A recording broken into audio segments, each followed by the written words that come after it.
How to insert page number in your Google Docs starting on page number 3. So for now I have taken 4 pages, and then first of all keep your cursor on the page 3 and then hit on the insert and then select break and do section break.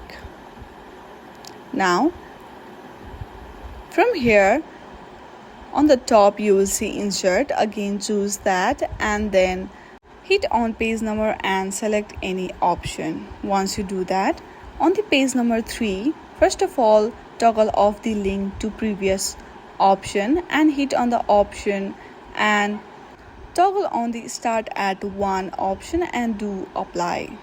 There you'll have one page number on page number 3. So in this very easy step, you can insert page number in your Google Docs starting on page number 3. I hope you like this video. If you like this video, then please do not forget to like and subscribe to our channel. Thank you for watching.